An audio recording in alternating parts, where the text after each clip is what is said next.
So we're back today with Deputy Pat Buckley, Sinn Féin TD for Cork East. Pat, you're very welcome back onto the podcast. Thanks for million. It's nice. I haven't done so many podcasts in my life. I think they're all owned by you, Jack.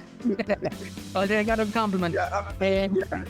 So, as many of the listeners know, we've had Pat on before as a TD, and we've also had him on as a guest speaker as well, during some of the episodes. So we were delighted to have him back on today for for a bit of a chit chat and kind of give him a bit of a chance to explain what he's about for the upcoming general election, which we were just talking about there a bit before the episode started, and we kind of think that it's probably going to be around the middle of next week, or maybe the week after when Simon Harris calls the election, because there's the finance bill needs to be passed, and after that then we're thinking that's when they're going to go. Yeah. So, we've kind of seen that the housing crisis, it's been going on for years, right? And I know a lot of people are kind of wondering what practical steps will Sinn Féin take to kind of accelerate the building of affordable homes without undermining the quality or sustainability of housing that needs to be procured. Yeah, you know what? And it's funny what you said there about the quality is when, not to be taking shortcuts. But in Sinn Féin's policy, we're, of course, totally committed to making housing a human right.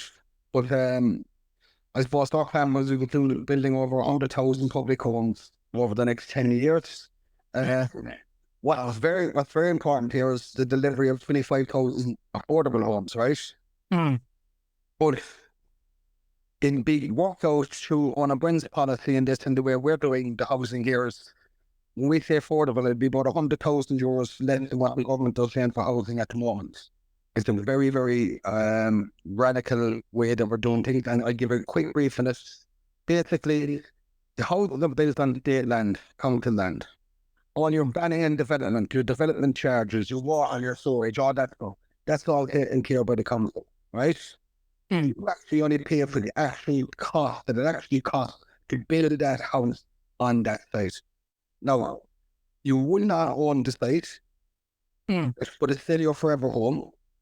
You can sign it on to the next generation of families. You can sell it, but you only sell it back to the council, so it's regenerating the stock. So it's actually a very, very good way. We also want to do a 3-year emergency ban on rents, just to give gangs who are absolutely struggling a break so they can't increase their rent. And definitely, my personal bugbear, but the party bugbear as well, is like, we need to take on the vulture funds. They're absolutely driving the housing crisis and the prices off the regular scale. I mean, it's absolutely bonkers is the word I use. And also we have to be, I suppose, cognitive of the fact that we need to reduce the barriers for builders and developers as well, because they play a part in this as well. And land hoarding is another issue. Well, I would certainly say we have the most radical housing policy. It's so huge, you need nearly a whole podcast just to explain housing, because all the different facets of it, whether it's the apartments, 1 beds, 3 beds, whatever it is. But no, we're dead serious about it. I mean, the link in with the housing prices goes across everything, because it affects people's health, right? It affects their mental health. I mean, you can talk to any TD. The biggest issue coming in through the doors here every single day, number one will be housing, and the second one is healthcare and access to healthcare. But I see families broken, and I know people that are couch surfing and you name it, and it's very frustrating for us as well. But as I said, if they're not going to grab the bull by the horns and start building, and the information is there, we have, I don't know if people ever mentioned it to you, we have a thing called a constituency dashboard. Right, so I can access my constituency dashboard in Leinster, and I can go into any place in East Cork in my constituency. Right, we'll just say that we'll say Ballina. Yeah. I could go into Ballina and get demographics of what population is there, what's the age group, how many people have autism, how many people have disabilities. So the information is there already. So like what we've been working on here, and we've been working on this for the last 4.5 years, is trying to get all the policies right on housing, on healthcare, public transport, the cost of living, climate change, autism, and that's another one. So I went and I could find out who has autism, how many people, what age cohort. So you come plan ahead for how many anatomy come in needing such and such area for the next 5 years or 10 years. You can plan up, the information is there, but if you just don't seem to grasp that the information is there. I mean, I as a lot of the sit on the autism committee, right? Like autism disabilities, it would be my huge passions, huge passions, right? Now, the autism committee was only committed for 12 months. It was all parties and none. It wasn't an ounce of politics in it because we all wanted to do the right thing. And what actually came out of that was the full autism report with 109 recommendations, very strong ones. We meet every 3 months into the committee to find it because we need to keep the recommendations going because we haven't been enforced. But we have, believe it or not, found Leinster House is the very first parliament buildings in the world to be autism friendly. Believe it or not. That's very interesting. Yeah, so and I've used it because I've had people up that have sensory difficulties, whatever. So when they arrive, you flag it up with the ushers, they get a pack, and the pack consists of many things. A wristband, believe it or not, whether you want it or not. If you want it on the rack, earmuffs, because there's different bells going off every day, every couple of minutes, but it's just committees, the channels, and obviously the dials. But other things, ever since fidget spinners, air fresheners, you name it, it's there for them. And there's a little quiet room as well. And our next mission now, because I sit on, we meet again, and there's a full-time disabilities committee, but there's also kind of an ad hoc committee as well. So we're now trying to make it fully accessible, wheelchair accessible, and so on and so forth. So there's good things happening there. And sometimes it's not all about politics and scoring points. It's about doing what we're elected to do. And that's make change so people can actually have a better life. And you were just talking about health there, Pat, and the next question I have for you is, as we've seen over the last 4.5 years, if not longer, maybe 8, 9, 10 years even, we've seen that the HSE is under tremendous strain for the provision of services. And a big question I'm getting asked is, look, how will Sinn Féin improve the efficiency within the HSE, reduce waiting lists, and ensure patients in rural areas receive timely and effective care, while also what specific policies for mental health will Sinn Féin introduce to address Ireland's mental health crisis, particularly for young people and those in marginalised communities, as well as the crisis that is the child and adolescent mental health services? Yeah, Cannon's like more there. Funny enough, Tuesday and David Conlan this morning just launched a new healthcare package. It is absolutely huge. I just got a quick brief on this yesterday. It's gone online on the Sinn Féin website this morning at 10 o'clock. It's called Our Prescription for Change, which is ironic. But it has huge. Where we get this report from, which was very interesting when I was getting briefed, and it was the fact that for the last 4.5 odd years, the Deputy Conlan has gone around and engaged with all stakeholders. And I mean, I'm talking all stakeholders now. But there's a couple of points, and there's one thing about multi-annual funding. You know what I mean? Because there's a lot of pilot projects within the HSE. They set up a pilot project, it's done, and nothing else happens. Instead of, if it's working, start rolling it out. So you need, obviously, multi-annual funding for it. There's a massive thing called, in the first 100 days, Sinn Féin has set out a thing for, it's called the Rural Health Strategy. Because we're seeing a massive decline in rural services. It's extremely hard to get a GP now. And he's worked with a lot of GPs. And the thing with it was, some people, yes, like to have their own business, and hire their own staff. But there's a lot of GPs that are training now that are interested in that, and they wanted a public funded model. So we've looked at that and said, right, that we would have a new project where we could hire up to 250 GPs, which would be a public contract to improve the other world services, We definitely want to increase the training for GPs by 60%. That's in our new proposal. And definitely the one here, as you mentioned, about top heavy and management and so on, right? So and again, I said on the Staunch Care report, that committee, Yeah, but roasting short haul. Yeah. So that was a very, very interesting committee and an absolute honour. And I'm fairness, there's still a driver in it. It's been very slow. Mm. We looked at that and said, yeah, we need a national health service. We need a free point of access, right? That's all good. And that's part of what in these sponsorship reports. But we also need to bring dignity and respect back to the healthcare, because a lot of the people that are there, and I actually spoke for not actually that she actually retired. She came out and she said she couldn't do it anymore. And I spoke to her this morning, come down to the office. But we want to, I suppose, restore the local services that have been stripped away. I mean, God almighty, has that been bonkers? And I mean, we need to increase the GPs. And as they said, a lot of these new GPs that are coming out do not want to go into the model of self-employed. And but we're looking at it, where it's the government and the policies of the government that, will facilitate these. And we can pinpoint, like going back, like just the dashboard, where the GPs would be needed. And you're on about mental health. Mental health is huge. Mark War, I had the honour of being the former mental health spokesperson back in 2017. And we produced that other one as well, the future of mental health care, which is another 10-year plan. And in fairness, Mark War ain't taking it out. Definitely the biggest issue here is we have to increase the funding for mental health by at least 10% annually, because it's been constantly underfunded. The big ones we need here is the local services. Has to be the first port of call for people with mental health difficulties. We need universal sense of counselling. We need gateway access to jigsaw and use language there. And obviously we have to work on VPs. Well, overburdened and stressed as well. Now, Mark Ward, there's a launch there a number of weeks ago.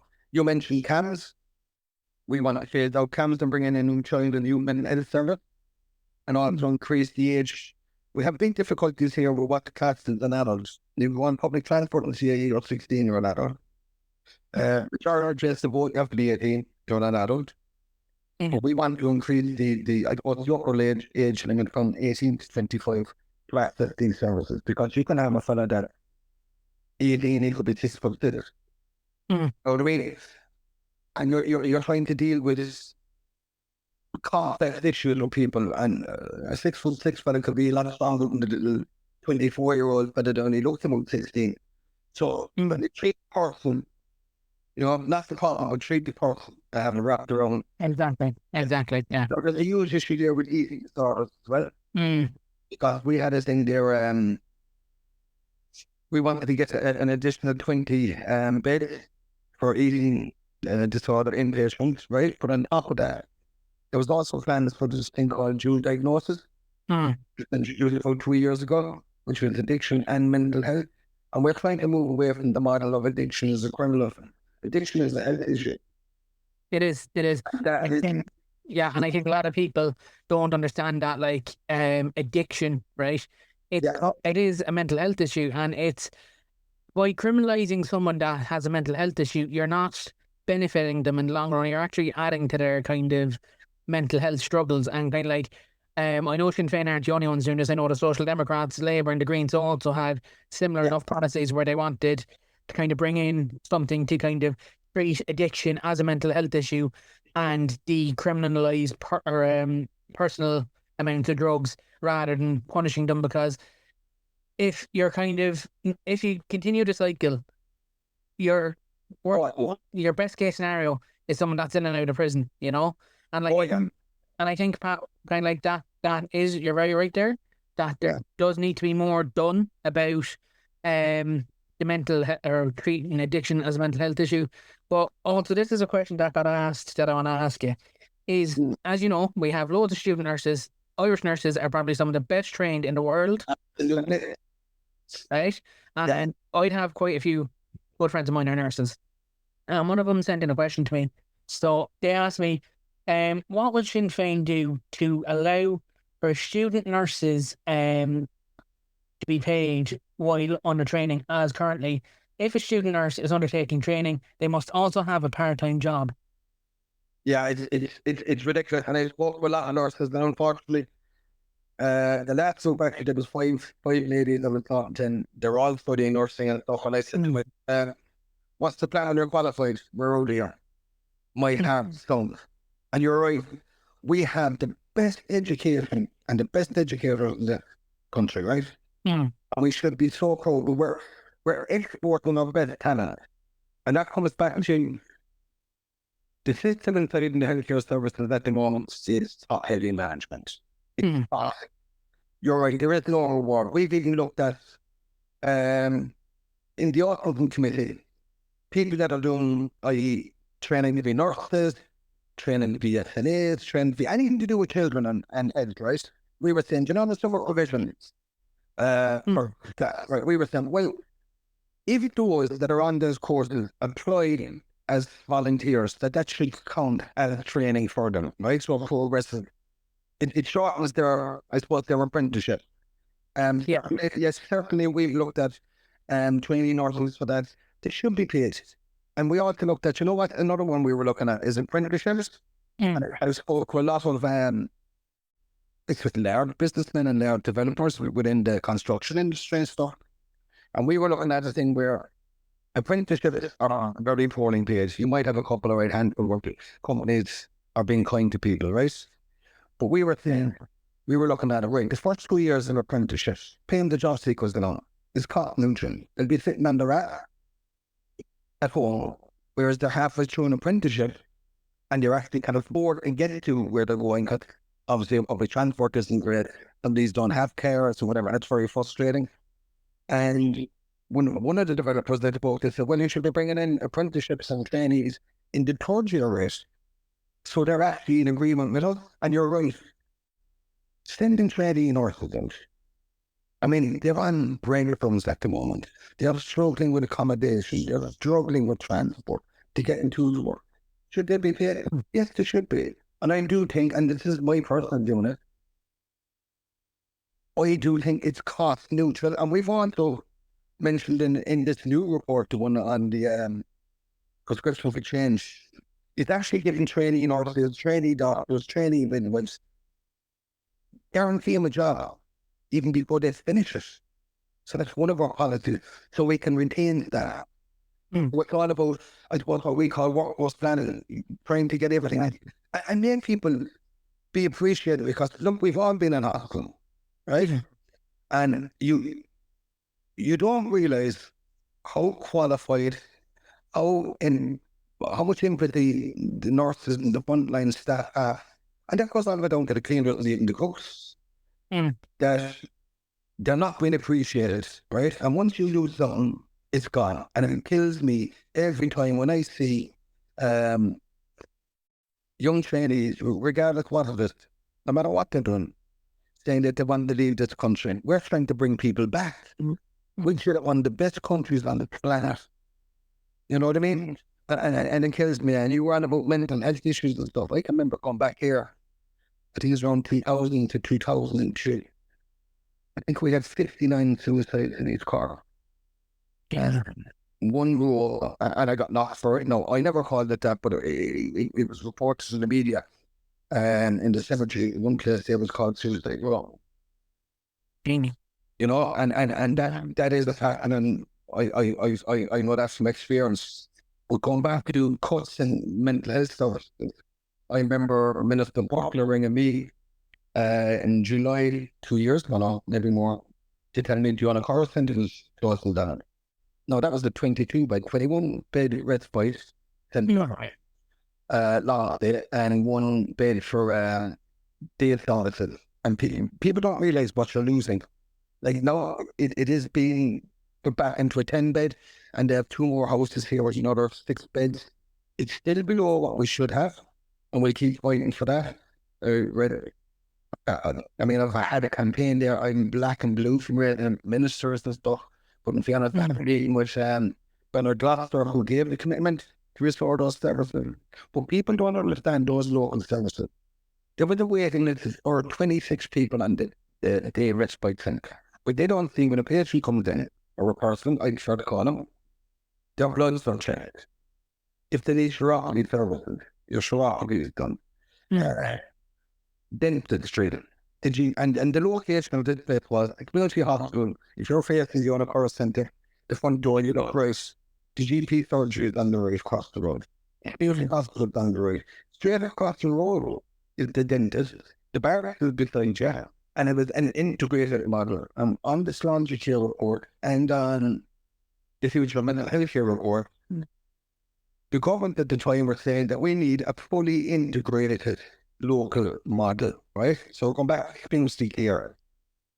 And then they wanted to close it down and send people to Southfield Court.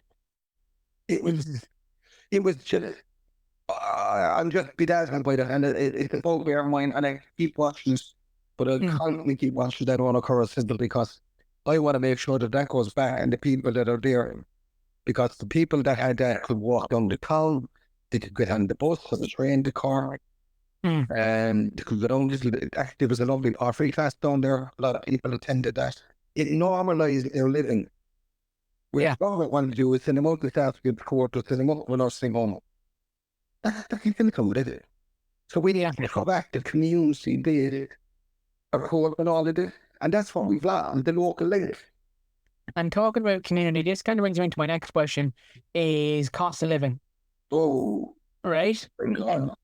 Right, now, because the last two and a bit years, we've seen costs have risen astronomically over the last, say, 24 to 28 months. Yeah. We've seen rising living, sorry, my apologies, Pat. With rising living costs, how will you and Sinn Féin ensure the economic relief reaches those most in need without overburdening future generations, while ensuring that those most affected are given what they need? Yeah. Well, I feel that's the first thing we would have done even before the government decides to make a hoo-ha of it, was we would have froze the energy price straight away. Like, we're in a climate here where the most vulnerable are those who are elderly, sick, or disabled. Right?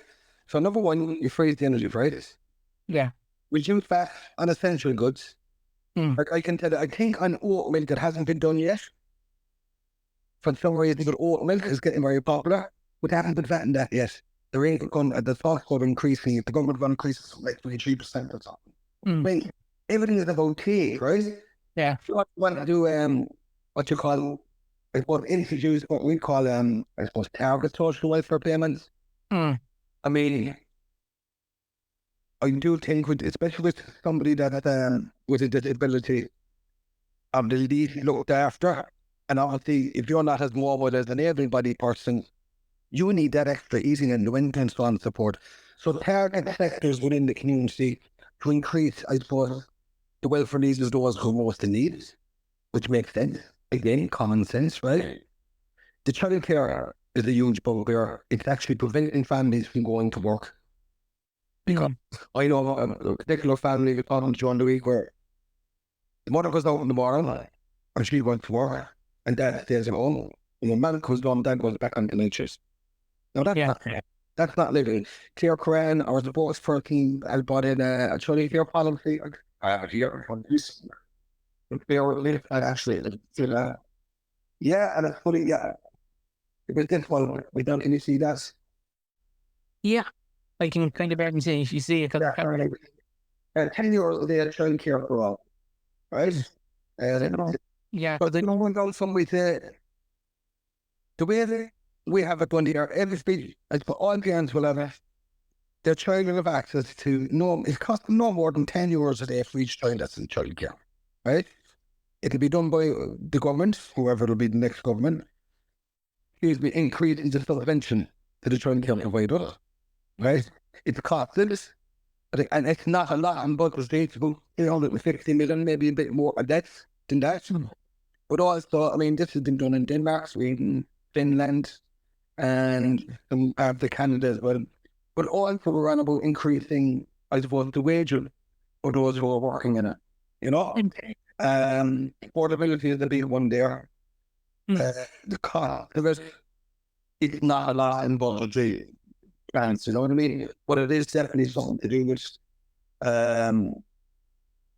what is it, alleviating, like a second mortgage. And we want to use every part of what we call it the social enterprise model. We use anything, whether it's youth clubs, you know, we're even in problems with facilities. Yeah. We need to utilize all this. And I think it's a huge one for cost of living. But then again, another one is like, and you were right, We can't keep this cost of living crisis going and putting the burden on the next generation. I mean, we need something like the carbon tax, we feel is an extra tax, right? The property tax is definitely an extra tax. Like Sinn Féin are talking about abolishing them. And we're even looking at the TV license and abolishing the TV license and let it be funded by the government. And this is what state-to-state broadcast and so on and so forth. Yeah. But there are so many different measures there. I mean, if you can bring down the price of housing, right, and you can make that affordable, if you can improve your health service by retaining the people that are the best friend, in my opinion, right, that takes the stress off the head here. You're increasing the number of GPs by practically 60% to get back into rural communities. That gives you the rural community model that helps you with your GPs, your mental health, and whatever. So when you amalgamate all these in, people are in a better place. Families are not stressed. I mean, 800 quid a month is no tax cheap for a child in childcare. That's ridiculous. And all it is a maximum you're getting in a month for a child is 200 quid. Yeah. With their support, all these childcare providers and stuff, and at the big wraparound service, and gang might get frightened when they see budgets. But I think budgets being absolutely wonders. We're not even going to go into the bicycle sheds of your children's hospital and see the back of their mother of God. I mean, in China during COVID, they built 2 hospitals in less than 8 months, I think. Yeah. 8 months. Do you know what I mean? So it can be, it's very frustrating, but frustrating for us, the opposition. But I mean, like I understand, it's very interesting about them actually having to talk about. And this kind of brings me to a kind of cost of living question for kind of small to medium enterprises that I'd kind of had questions from. And one of the questions was would Sinn Féin be in favour of abolishing kind of the privatisation of Irish water and municipal waste services and reincorporating them back into the rates? Straight answer. Yes. Because privatisation is for profit and it's not for quality of care. And that doesn't cost anything. I mean, it's that to say here that we have a French culture that probably owns 70% of nothing on the earth. No, that is a shocking statistic. We are the best people on the planet. We have the best kind of nature as Irish people, right? We have the enmity. Local knowledge is the best expertise that you have. And Jack, you were probably too young. But I'm going back maybe 25, 30 years ago, right? When everything was community led, affordable housing, there was no privatisation, you had no vulture funds. Price gouging on everything is right. And the government of the last previous 10 years have left these people creeping. No matter, you can call it cooker funds, vulture funds, but no matter what they take or whatever you privatise, in my opinion, privatisation is for profit and not for patient care. And that goes across every board. And that's what really, really is one of my bugbears. When we had the locals and the council, the workmen and boss, right? Yeah. You rang the council and with less than 40 minutes there was a fella down with a GSCB and a man with a shovel. They saw where it was leaking. They dug down, turned the water off, and they used to put on what they call that. And if the waterman was a crack, there was a one we get on the Galsy band, which is like a sidewalk on that, right? The last instance I had, from the time I made the call to Irish Water, and this is outside the Middleton College, right? I think it was a 4.6 inch main. Now there's a lot of water come over that an hour, right? Yeah. 10 days. 10 days it took before they came down and fix it. Sit down an engineer, have a look at it, and get an engineer's report. It's a walking water, man. Dig the hole and cover it. You can do your engineer's report. So the waste of money there's still no words for it, and as I said it. Even back to the local authority, they're the experts. They know what they're, whether it is iron, whether it is lead, plastic, weapon. You know what I mean? You don't need all these and engineers. And again, you see it's top heavy. Yeah, and this kind of brings us into public accountability or public and political accountability, Pat. Well, Right, and I know you're a big proponent of political and public accountability, and you've often spoken to me about it at length. So, like, what I want to ask you about now is kind of like, if we look at the civil service and the public service in Ireland at the moment, it's a bit like the way we kind of describe it is, it's like a bit like an overweight person. You know, it's kind of very skinny up at the shoulders, but it kind of gets very kind of broad and chunky around the middle, and then it kind of spins out again down towards the kind of like the feet and the legs, right? Yeah. And kind of like what a lot of people are saying to me is that, and I'll kind of ask you your opinion on this, is the fact that we have a brilliant civil service in the respect that when they do their jobs, they're very effective and they're very efficient. However, it's overly bureaucratic and it's overly top heavy. And a question I'm being asked is, what will Sinn Féin do to alleviate that overly bureaucratic side of the civil service and of the public service? Yeah, and you've hit the nail on the head. Even before you got into politics, like I think they're all wrong, you know. Yeah. But it's not, I mean, another thing is, I'm playing talking here. If you extend, 20 years ago, I'd be 22, 23, 24 years in politics, I'd say we're mad. No, I was happy out in construction. But unfortunately, things in life happen and they weren't good and it took me on a different path and a different trajectory, and here I am now, right? Now, it's one of the toughest jobs I've done ever in my life. The greatest reward in life is when somebody comes back and says thanks. So, Sinn Féin, what we were saying is, right, number one, you need to change the whole system here. I mean, introduce strict measures for transparency, right? Enforce actually very strict lobbying rules as well, because the lobbying is being part in this. And also, we were talking about introducing what they call a recall mechanism, right? Like, if you get somebody not doing their job, we call it a recall. Yeah. That there's a system there where they can be held accountable because we know it, right? And you see, if anybody goes on and looks at the High Court case things with, and not singling them out, but I'm just giving them as an example because people think that politicians are constantly bashing the HSE, and it's not just one thing that. Yeah. It's a little top heavy and stuff, right?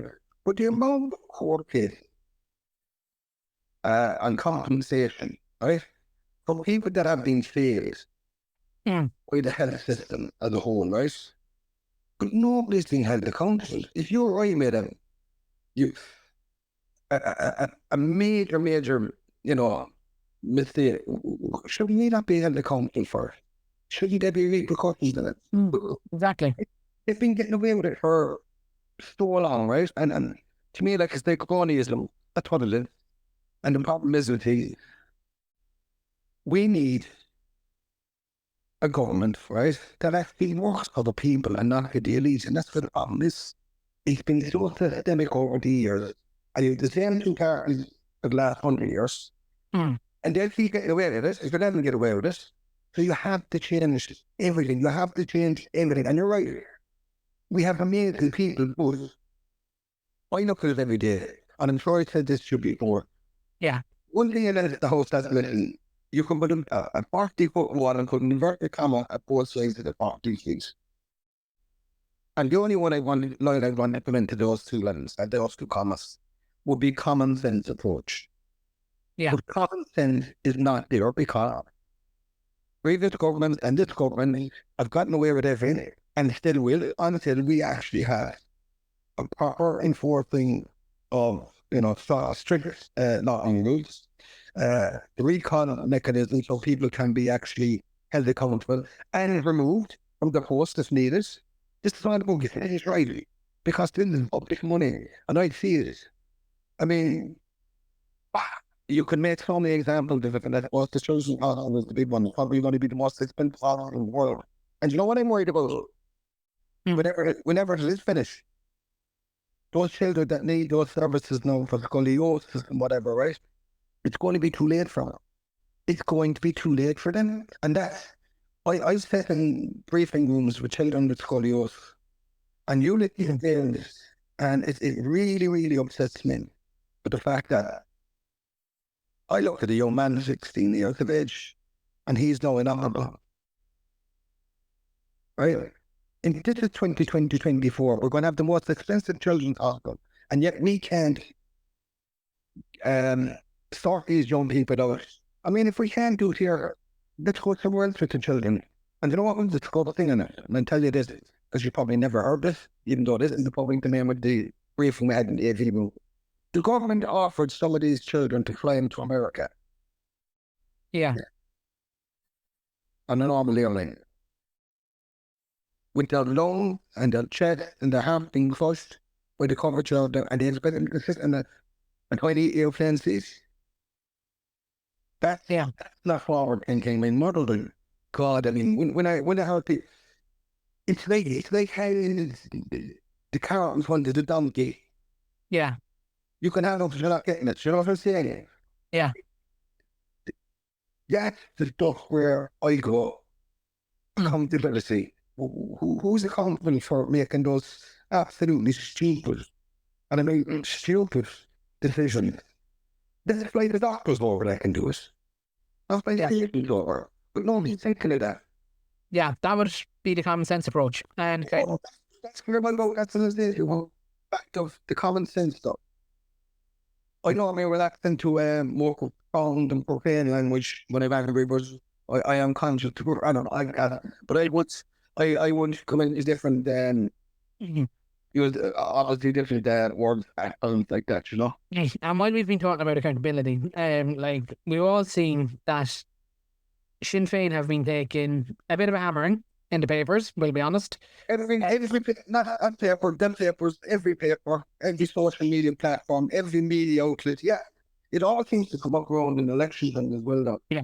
And when I talk about 17 senior PDs leaving, or 2 or 3 in Fianna Fáil, or, you know what I'm saying, one way they're leaving. Like, we're in this, as I can get it as this big part of, yes, and you're going to be kicked around, and you're going to be abused, right? But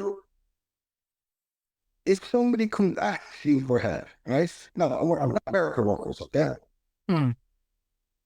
But, and I say it as it is, right? You can have the most shittiest days and weeks, and you can be so low and down and worn out, and then if somebody comes along and says, this is me, thanks a million, we got that sorted out, I really appreciate your help. That's what keeps us going. Of course you're going to get kicked and bossed around, but I mean, you know, you could go back to the Civil War and what people fought for, and this is why we are having this conversation, because we moved on and we were in a better place. Yes, there's going to be conflict, regardless what it is, but I want to be part, and I'm very proud of certain things, changing the sector disclosure law, the citizen decision-making capacity bill, you can go through all these things that need things better for our citizens in this country, right? Definitely. We need to help the people on, as we mentioned already, right? We spoke about healthcare crash, okay? The cost of living, bars, transport. Not only years ago, we had more railways going than we have now. Maybe that's not to fix us, that's not broken. And it's money that's not spent properly. And there is people out there hurting it. And I mean hurting it. Yeah. And kind of like, what kind of people are asking me now on the podcast? And I suppose I was asked this about Fianna Fáil, Fine Gael, the Greens, and the Soc Dems as well, was why should people trust Sinn Féin and why should they trust Pat Buckley TD, right? Now, I know I can trust you. I know there's hundreds others can trust you. But for someone that might listen into this podcast, you might have a clue who they want to vote for. Why should they vote for Pat Buckley and Sinn Féin? Straight out. As I said, I never got involved in this to be famous. I never got involved in it to be partner. I got involved in this because I give a damn. So it's my passion. It's standing over those who don't even have a voice and giving them a voice. And you see that's why we raised a lot of stuff in the pocket issues. You've had the incident in Cove. I won't mention the name. Yeah. Nearly 14 years for an operation, and after disgrace, but eventually got on the floor. Things that move, still haven't gone the right way. But I mean, right, here it is. We need to fix the policing system. Right? We need to look after our pensions. We need to fix the housing situation. We have a plan for that. We have a plan for healthcare. We have a plan for mental health care. We have a plan for climate change, right? Public transport, you name it. Why would you vote for us? See what you've got in the last 100 years. See what you've got in the last 2 terms. See all, see all the waste of money. No accountability. Let's do the same thing again and move on. Should they forget about it and get the double payment next week, you know? What's that about? I won, and we spoke about this, about training nurses and someone all immigrating. I want it to be the best country on the planet to live in. I want to go back in 45 years ago, we had nothing. Nothing, right? But mental health wasn't prevalent. People weren't stressed as much as prevalent. People had homes, not blocks with bricks and mortar. They had homes. People had families. They had neighbours shared it. It was a far better society. We see the budget, and we're talking billions, right? But it can be fixed if we turn the other way, and that's the problem. We've had Fine Gael, Fianna Fáil running, I suppose, driving the train for the last 100 years, right? Yeah. And it keeps going, the same station, and back down again. No, we keep doing the same thing over and over again. It's not going to change. No. Right? We need to take a different track, and that's why I said to you, we've been bursting, or you know what, on these policies. We don't want these policies to be sitting on the shelf. Every single one of our spokespersons or junior spokespeople on this are passionate about what they do. And have to force change. That's what we have to do, is force change. So we're going to be at the moment holding them to account, right? But we don't want to be holding them to account. We want to lead in government and let the public then hold us to account, and hold us to account on what we said about how much we spend on healthcare, how much we spend on mental health, how we're going to fix the housing system, how we're going to bring down the prices, the cost of living. You know, how are we going to get back to what we should have been doing, what we were good at? And that was looking after our own people. I mean, education sector is bonkers. School places, school transport. We get it every year start around the end of April. But we've had that information for the last 10 years in the constituency dashboard. The government has, so they should know how many in Cove, how many in Kilworth, how many in anywhere, right? So all the information is there, but they don't use it. Yeah. And I'll give you another one, and you'll hear a sound voice from the government party saying, we can't be trusted on our facts and figures. All our policies, right, where we get our figures from, are from the department in each place, right? Come from the exact same place the Fine Gael or Fianna Fáil get their policy numbers. As in, how much it costs, we say to hire an extra SNA, how much it costs to get a child psychology. So the figures are there. It's just how we spend the money differently. And that's the difference. The political will for change is not there. And I scratch my head sometimes, and we said about common sense, right? Like a very essential thing. Why are we talking with this current situation in Gaza? Right? Why haven't this government decided, I don't care about Europe and what they say. We've an occupied territory that's been sitting around for a number of years. Just enact it, just do it. Let's go for the contest and disaster. Why are we worried about it? Or why are they? Because the other one's in power at the moment. Why are the government? Why is Fine Gael and Fianna Fáil so worried about enacting the occupied territories? But is it where they're going to get a backlash? Who gives a damn about the backlash? This is about going to right these people that have been backward and persecuted at the moment. And if we were power, that bill would have been enacted long ago. And if somebody wants to come and hit us with a stick, what, for doing the right thing? That's what makes us different. It's about doing the right thing and not being afraid to change. And this kind of brings me into my you were talking about train being on the tracks and not changing direction. So this kind of brings me into two more very poignant questions that are on people's minds at the moment. Is we've kind of briefly touched on public transport and it needing to be improved upon, but also climate change. Climate change is a big issue for people my age. I know it's not much of a concern for say the older generation, but say people around my age, in their mid to late 30s, maybe early 40s, climate change is a big concern for them. So what would be Sinn Féin's climate change goals, and what's Sinn Féin's public transport goals? And the reason I'm asking these two questions together, Pat, is they're intertwined, because if you're a better public transport network, less cars on the road, you have less carbon emissions, and it brings everything down. People say, oh, you drive to work. I said, no, I don't.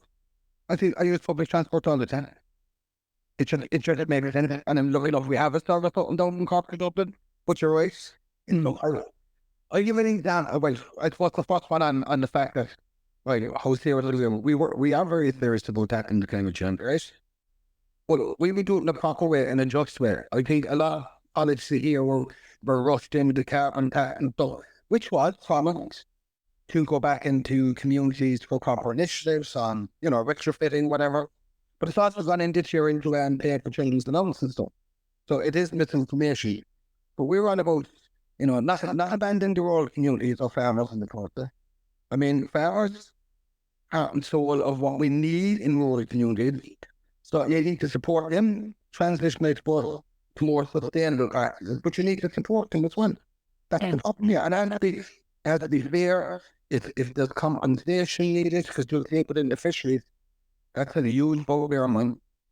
Like, we're an island here, and like, we can't cook thousands mines that home, coastal fish, our own fish. We could spend I'd love to spend the whole podcast on fishes, because it drives me mental. But we're not either investing in enough green technology. I mean, like, we have some fabulous, we have the potential to be the Dubai of Europe when it comes to green energy. But it needs to do it right. And that is where we seem to be lacking. And you see, what I put it, like Sinn Féin have been proposing, right? Somewhere around 750, 760 million, right? For renewable energy investment fund. We run government in the first year, there'll be 50 million of that will be invested and ramped up, right? We have to fundamentally reform the energy sector. Bringing in community, I suppose expanding community projects, but also the state and domestic fund renewable services, and then also, bottlenecks in planning and the grid is another big bugbear of mine. Like, as again, we have the best wind energy, we have the possibility of having the best green hydrogen energy, which is a huge, as I said, we would be the Dubai of Europe with this, but it's the byproducts of this, which is the win-win ammonia. I'll give an example. It was proposed. Is it going to happen? No, I don't know. But I was very confident about 2 years ago on this. It was proposed to put a big green hydrogen plant here in East Cork. The byproduct was ammonia, and it was actually going to run replace the natural gas in our plant. So they in there. And also another byproduct of that is the oxygen that can be given to hospitals. Yeah. So there's a huge thing there. I do think that the so-called just transition, the way they've actually, the government approached this has been totally wrong. They haven't supported anybody, whether it is small and medium enterprises.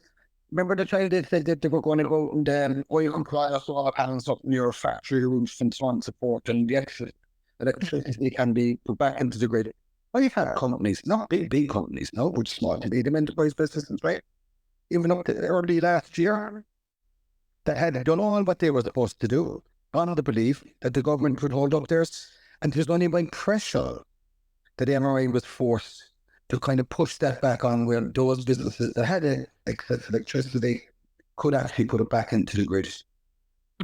And as again, there was so much stuff here with, I do think that the carbon tax was thought of badly, and it's not being, despite what the saying about was going back in the last budget, as I said, some of the money out of that carbon tax fund is going to pay children's allowance and stuff. So it's misinformation is the word I'd use there. But and then you're on about the public transport. I think 3 times a year for the last 5-6 years, I've written to the TII and Transport Infrastructure Ireland and the NTA. And I give you a perfect example of this would be the railway stops in Middleton, and you used to go to Dail. And I've asked 3 times a year, why not put a parking ride in Dail? Would it not make sense? You get on your bus in Dail, you go 3 kilometers from there or whatever else, and it charges into the train station connectivity. They can do it. Take that road, right? It cuts down on massive carbon emission. They keep turning back and said, no, we're not looking at it. Yet the transporters, the latest transport survey up to think is the 2040, mentions the park and ride 5 times and the railway back to all 6 times, and actually connecting you all back into Waterford through Dungarvan. So the left hand doesn't even know what the right hand is doing at the moment. Yeah. It is so frustrating. And I'll tell you how frustrating it is. And it's not funny, but it is funny because the person that came to me, it was John Coleridge, and then to this gentleman, 21 plus fat, we said, right? So we want the thing, whatever they lean.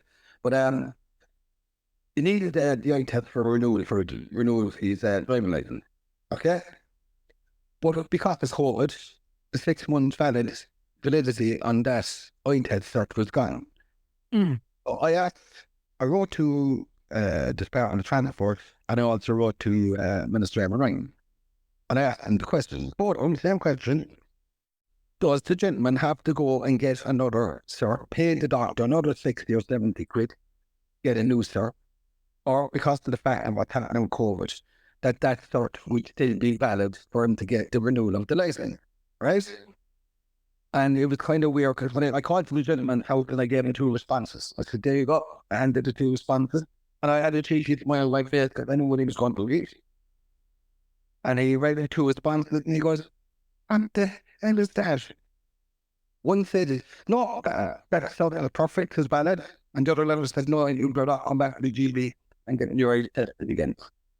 That's what you're taking, isn't it?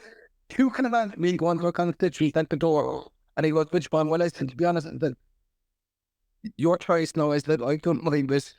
But, you know, that again goes back to the common sense approach. Left hand doesn't know what the right hand is doing.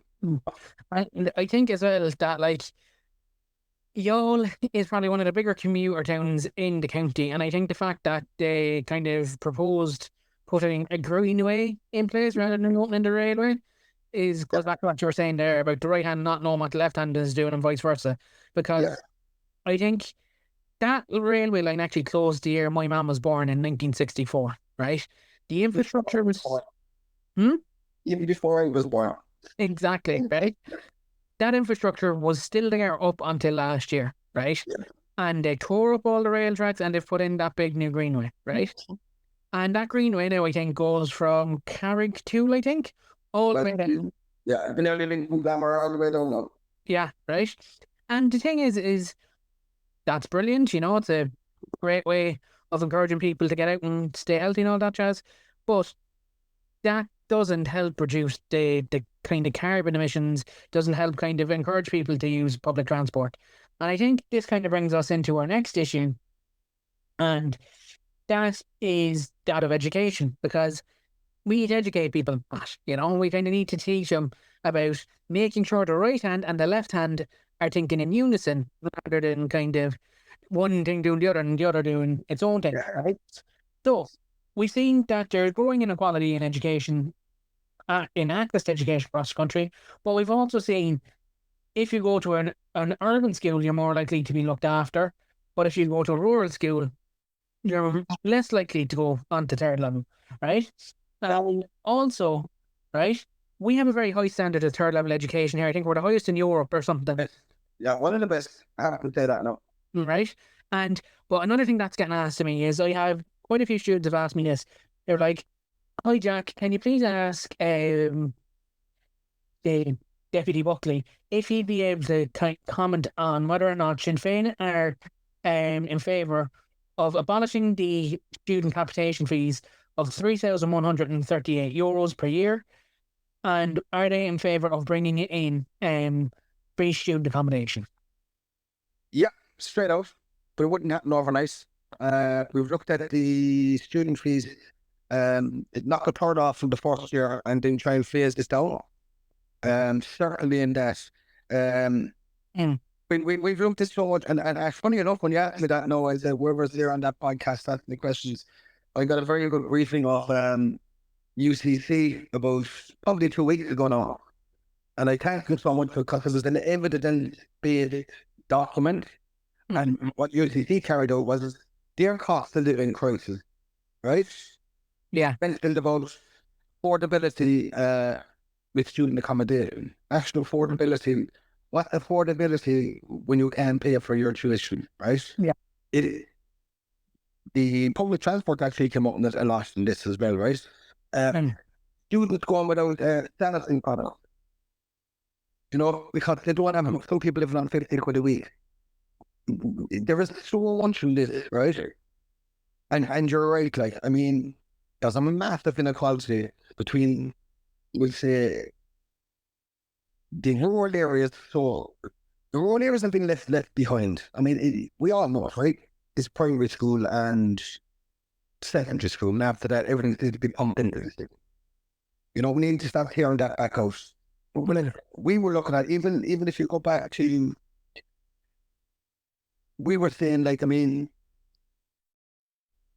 how would I put it? We were looking at so many things here between meals. These are doing books for secondary schools, right? Definitely the big issue because we spoke a while ago about the SNA and recruitment of 1,200, right? Guidance counsellors, the capitation rate for primary school. Why does the primary school is like, sure, I have to go do fundraisers into like that? Yeah. But we can get 366,000 for 80 space and then house.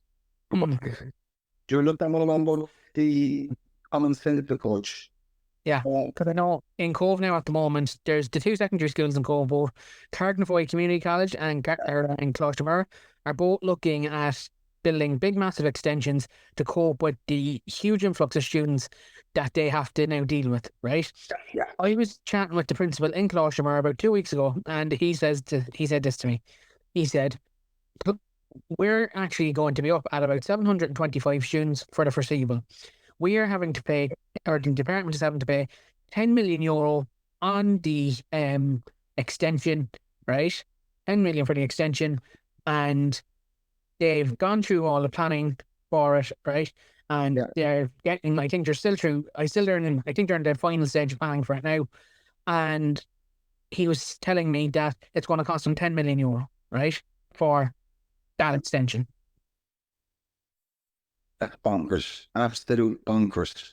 I mean, we spoke about the constituency that when ago, right? That could have been looked at years ago. Because you did went demographics, you'll have the news and how many people, what age cohort and so on and so forth is coming on in the next 10 years. So you should be able to, and I raised this with Minister Foley on a number of occasions, I said, you have the information that allows you to set up a 3-year or 5-year or a 10-year plan for practically everything. If there's going to be an increasing population, right, you increase their housing need, right? Population, they need schools, right? You need to get a proper access to public transport. Hold on a second, people get sick, Mac, we need more GPs. All this information is here. And even going back to what you were saying when they go about the third level student fees. Like, in all honesty, we want to pay that out, that there will be no, we want to fully agree third level. Because we understand listening to the students, right? The threat that they're under. Yeah. I mean, like, and I'll be brutally honest, when I was going to school, when I was supposed to be at school, put it this way. School, yeah, you know what I mean? I didn't go. Because when I was in construction and stuff, and when I got interested in mental health and stuff, I had an opportunity to go back to UCC on night classes. But then, I was a lot more mature than I was. But it gave me a different outlook in life, and I absolutely loved it. Really, really loved it. But it must be so frustrating for students, but also for their families, that are hard working. Imagine if you put it all in together. Mom and dad is at home, right? Mom and dad won't work, but they won't separate children because they can't afford children. Yeah. Right? And Barry or Nessa are going to college. Now, they can't afford a student accommodation, but they're lucky to be on a route that has relatively good public transport, but at a cost. I see it in Dublin, I see bus from Wexford, bus from Glasgow. People are being bussed in and bussed home every night in college. I mean, just take away the whole actual experience of college. Like, we should be proud. Are you proud that you actually have an opportunity to go there? You're going to college because you want to better yourself. The experience should be about living and learning it.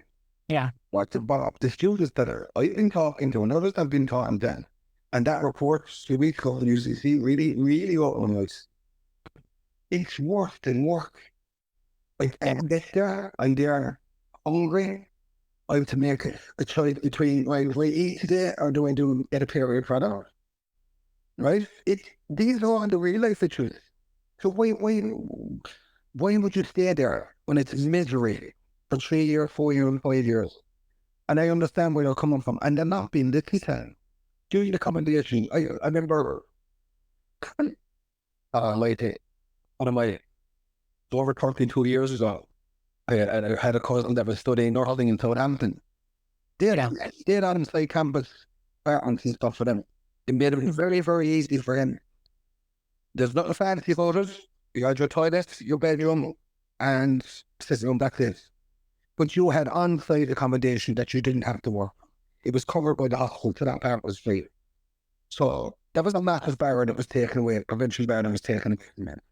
It made him then actually, when you don't have to worry about accommodation, transport, and all that, so he could, I suppose, concentrate on 3 things. Earning a few bob to feed himself and clothe himself, and the rest was doing his training. It made it a lot easier than what the students in this country, and you're right. I reckon we have the best educators on the planet, and we have the best educators. But what we're forgetting about here is we are hemorrhaging students who are leaving for, albeit a better life, as they say. The rat hasn't always been on the other side, but leaving for Australia, Dubai, Canada and stuff. We shouldn't be losing the best people. Yeah. We're importing people in for education because they're paying, which is wrong again. And this kind of brings us on to our kind of like talking about education. This kind of brings us on to our kind of final 2 questions because we're kind of off for time. And it's the case of it's crime and policing and immigration. I think the 2 of them are kind of tied in together because there's absolutely huge. Yeah, the 2 of them are tied in together. So Pat, floor to Yeah. Like everybody understands, every day come on the news now is bonkers, and that's like, there is fear in the communities now rising crime rates, right? Since then, I've looked at it, like, I mean, you need more guards in the street. As simple as that. We need a massive focus on community policing as well. That is huge, right? But then again, the enforcement of that probably isn't enough. I'm looking at people like, we were looking at the rehab programs for sports, young offenders and stuff. Remember we talked a while ago about addiction and all this. So we were looking at, what actually the root cause of all of these crimes. Is it like poverty? Is it addiction? Obviously it is, right? So you have to take a balanced approach to that. So that's what we're on about. Hoping for the games are and the whole right? But then you also need proper community engagement. And people, it can be safer communities, but it also has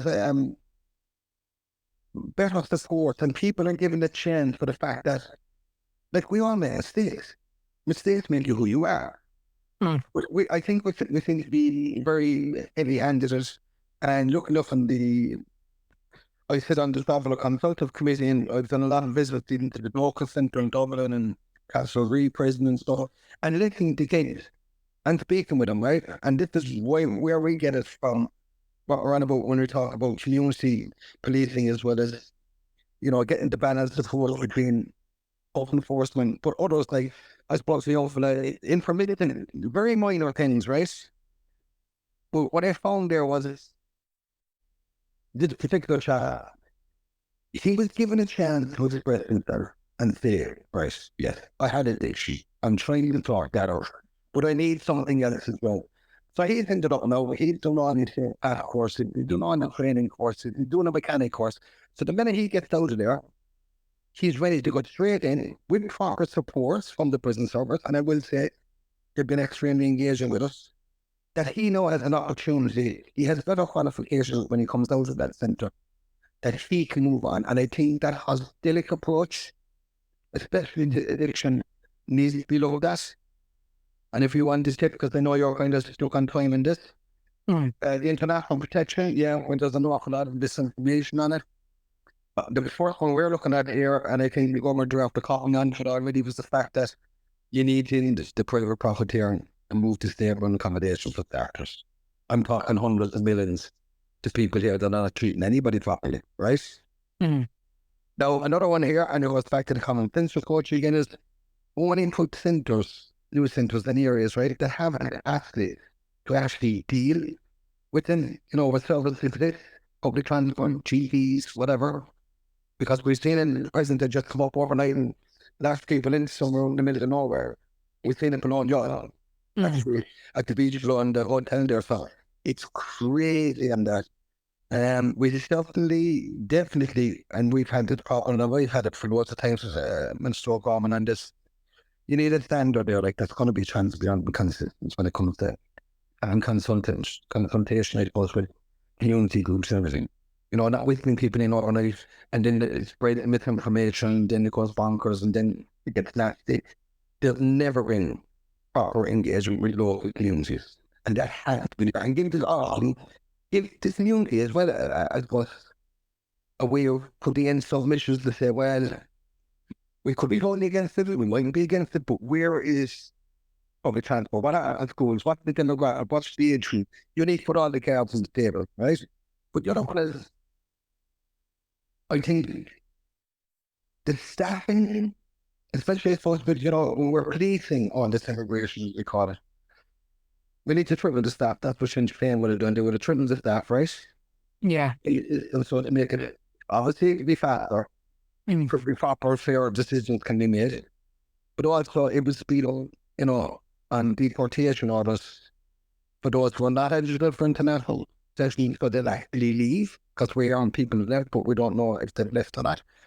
Definitely the two-tier system on people seeking international protection. They should be all treated equally no matter where they come from, and we've seen that. And I was talking to, and they started there outside, and I was from South Africa, that has now been placed back on a safe country. These people are afraid of their life to go back. They were actually on hunger strike and stuff. And no government minister would actually engage with them. We must put ourselves in a position. What would you do if you were in the same position?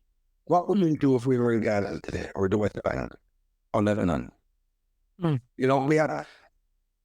We have to be realistic. But as they say, it has to be state run. We've been mentioning finding the likes of the airlines and stuff as well. You need a passport. Technology has gone so advanced now. You're putting screen down when you walk through the car. Yeah, exactly. There. And you can't just disappear on the 2.5 hour flight. And we've also looked at the policy where, I suppose, what country you land in first, your country of origin, and where you came from to. And I don't think actually works and passed for the British government even on that at the moment, because that's another problem. It's not a balance here. We are saying, like, if you land in France, that's your where you claim asylum. That's where you. We want things very strong, but very fair policy on this. But we certainly think the huge one here is the profiteering on it is absolutely scandalous.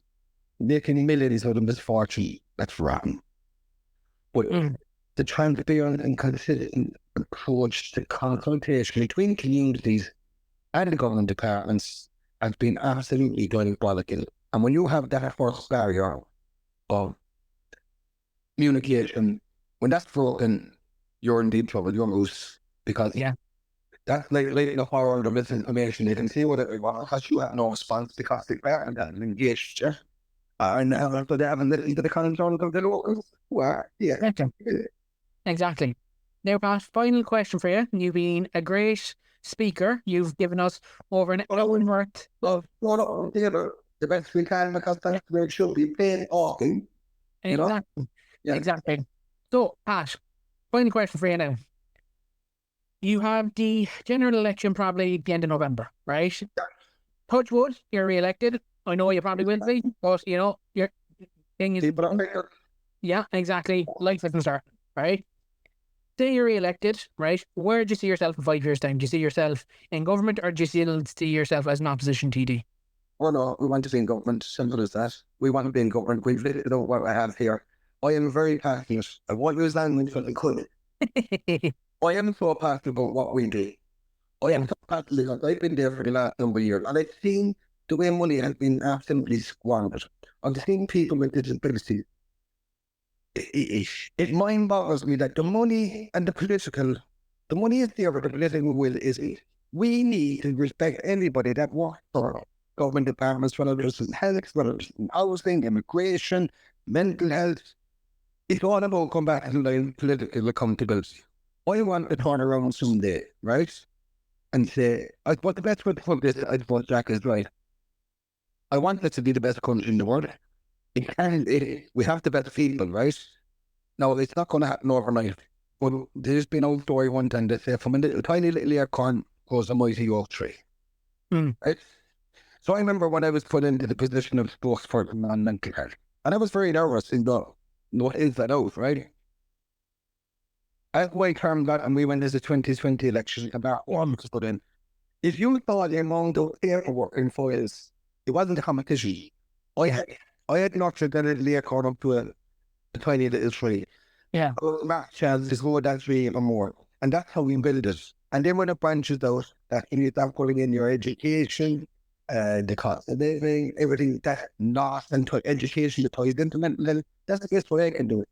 So I want to make sure that I would love, now I don't have grandchildren, right? But I would love to live long enough to say, my dad, which would be my son or my daughter, right? Yeah. And the granddad was saying, no, that's my position. And that you were politics and you changed X, Y, and Z. And that's why we have a better healthcare service. Is that way, we've been better at public transport and we've better mental health service. That's what I want to do. It's not about getting a pat on the back. Yeah. It's about, I want this. I'll be dead in 20 or 30 years' time. Now, the people behind me to be proud of the country. And respect the people that are the origin, people that have built this. But we need to go back and respect our healthcare workers. We need to go back and respect our teachers. It goes across the whole board. It's not rocket science. It's common sense. Yeah. They just don't accept common sense in this country at the moment. That's what really, really drives me. As I said, I'm not going to get stuff on the views and whatever. I will take that, okay? As I said, I'm not going to walk away from a challenge because I started within the mental health. I was actually the first ever All-Ireland mental health spokesperson. Yeah. And the disability sector, we work with a place called Middletown, which is the only All-Ireland specialist for people with autism. And it's actually funded by the Department of Education in England and Ireland. So there's been a lot of stuff going on. Yeah. But anyway, we want to change things. And as I said, we want this to be the best country in the world. Perfect. Folks, that's been Top Update for Sinn Féin. Pat, thanks so much for coming on today. We're a big fan. All the best here, and we'll catch up with you soon. Have a good one, and have a good day. Bye-bye. Show me my opponent, adversity, doubt, stress, could care less, cause how we handle those like an S on our chest. Super proud of how we held it down on the way up. Can't wait for our day to ball, this is a layup. Nobody ever said this would be easy, but trust